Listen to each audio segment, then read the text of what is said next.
But আপনাকে মারার অধিকার তো তার নাই। আপনারা কি হাট কমিটিকে জানাইছেন এরকম যে হইছে আপনাদের সাথে খারাপ ব্যবহার করতেছে কোনো কাজ? ভাই মানে মানসিকতা খুব লো হয়ে গেছে, কিন্তু খুব লো হয়ে গেছে। এরপরে যা বলবো সেটা খুব মানে কি বলবো কঠিন কথা হয়ে যায়। আচ্ছা আচ্ছা। সাদিক এগ্রোর এক ছাগলের দাম যদি 14 লক্ষ টাকা হয়, আর এক প্রান্তিক কৃষক মাথার গাম পায়ে ফেলে গরু পালন করে 28 মন 30 মন 38 মন 40 মন হয়, তার দাম হয় 4 লাখ টাকা। এসে দুঃখজনক আর কোনো ঘটনা কি আছে দেশে? সারাদিন একটা লোক যদি 4 লাখ টাকা আছে, আপনারা বলতে পারেন? তাহলে যদি না পারেন তাহলে একটু জনতায় মাফ করেন।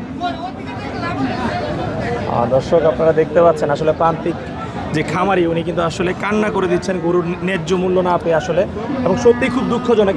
এরকম বড় গরু যদি 4 লাখ টাকা এসে মূল্য এবং দাম চাওয়া 10 লাখ টাকা দাম চলে, যদি ওনাদের সাথে খারাপ ব্যবহার করে এর চেয়ে কষ্টদায়ক আর কিছু হতেই পারে না। এই যে দেখতে পাচ্ছেন আপা কিন্তু চোখের জল মুছতেছেন এবং উনি কিন্তু গরুটা বাড়িতে এখন ফেরত নিয়ে যাওয়ার প্রস্তুতি নিচ্ছেন। আপা আপনি নাকি গরুটা ফেরত নিয়ে যাচ্ছেন এখন?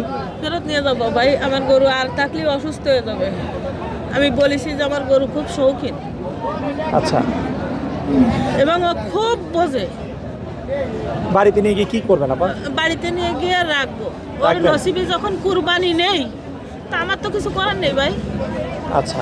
রাখে 2-2.5 মাস পরে যখন একটু বাজার উঠবে তখন কসাইকে দিয়ে দেবো। কসাইকে দিলেও 9 লক্ষ টাকা দাম আছে ওর। আচ্ছা, তার মানে 1 মাস 1-1.5 মাস পরে কসাইয়ের কাছে এটা দিয়ে দিবেন? হ্যাঁ, কসাইয়ের কাছে। তাও গাবতলী হাটে এই কম দামে বিক্রি করবেন না? না ভাই। আচ্ছা। গরুকে আরো বড় গরু পালার শখ আছে কিনা ভবিষ্যতে? দিন গীতিও না, জীবন আর বড় গরু পালবেন না? জীবনও না। আর যদি কোনো উদ্যোক্তা থাকে আমি এখন যেই বলবো সেজন্য আর এরকম বড় গরু না পালে। আচ্ছা আচ্ছা। 100 কৃষকের সাথে কথা হয়েছে, তারা বাচ্চার দাম পায়নি, তাহলে তারা গরু পাইলে কি লাভ হবে? এ দেশে উদ্যোক্তা আছে, দালালের দাম বেশি,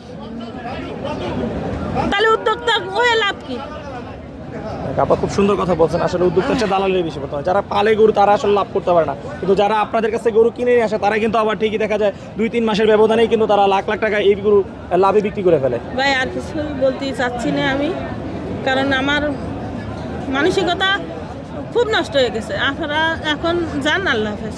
আচ্ছা, ধন্যবাদ।